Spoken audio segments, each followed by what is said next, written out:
হঠাৎ করেই এশিয়া কাপের স্কোয়াড ঘোষণা দিল বাংলাদেশ ক্রিকেট বোর্ড, আর তাতেই যেন চমকে ঠাসা। প্রায় 3 বছর পর টি-20 দলে ফিরেছেন উইকেটকিপার ব্যাটার নুরুল হাসান সোহান। আবার টপ অর্ডারে জায়গা পেয়েছেন সাইফ হাসান, যাকে ঘিরে অনেকেই অবাক। অন্যদিকে সাম্প্রতিক পারফরমেন্সে ব্যর্থ মেহেদী হাসান মিরাজ ও নাইম শেখ ছিটকে গেছেন মূল একাদশ থেকে। শুক্রবার একসঙ্গে ঘোষণা হলো এশিয়া কাপ ও নেদারল্যান্ড সিরিজের স্কোয়াড।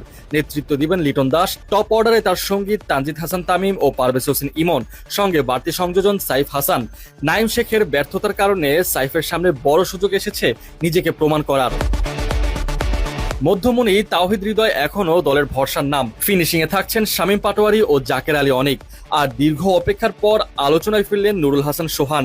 তার প্রত্যাবর্তন স্কোয়াডে এনে দিয়েছে নতুন মাত্রা। অলরাউন্ডার তালিকায় এবার নেই মেহেদী হাসান মিরাজ, তার পরিবর্তে ভরসা এখন শেখ মেহেদী হাসান।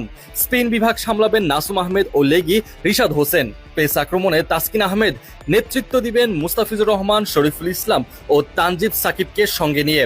আর তাদের সঙ্গে থাকছেন pace bowling allrounder Mohammad Saifuddin, যিনি সাম্প্রতিক সিরিজে নিজের জায়গা দারুণভাবে পাকাপোক্ত করেছেন। স্ট্যান্ড বাই তালিকায় রাখা হয়েছে সৌম্য সরকার, মেহেদী হাসান মিরাজ, তানভীর ইসলাম ও হাসান মাহমুদকে। মূলত তরুণদের উপর আস্থা রেখে দল সাজিয়েছে নির্বাচকেরা।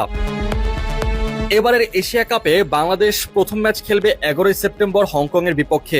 এরপর 13 তারিখ শ্রীলঙ্কার মুখোমুখি হবে লিটনরা। 16 সেপ্টেম্বর গ্রুপ পর্বের শেষ ম্যাচে প্রতিপক্ষ আফগানিস্তান। এখান থেকে সুপার 4-এ ওঠার লক্ষ্য নিয়েই নামবে টাইগাররা। কিন্তু সেখানে টিকে থাকতে হলে দিতে হবে সামর্থ্যের সর্বোচ্চটা, আর ফাইনালে জায়গা করে নিতে হলে পারফরমেন্সে চাই ধারাবাহিকতা। একটা বিষয় পরিষ্কার, দল নির্বাচনে আক্রমণাত্মক মানসিকতার ছাপ রেখেছেন নির্বাচকেরা। অভিজ্ঞতা আর তারুণ্যের মিশেলে সাজানো এই স্কোয়াড কতটা সফল হবে তা জানতে অপেক্ষা করতে হবে মাঠের লড়াই পর্যন্ত। তবে শুরুটা যে আলোচনার ঝড় তুলেছে সেটা বলার অপেক্ষা রাখে না।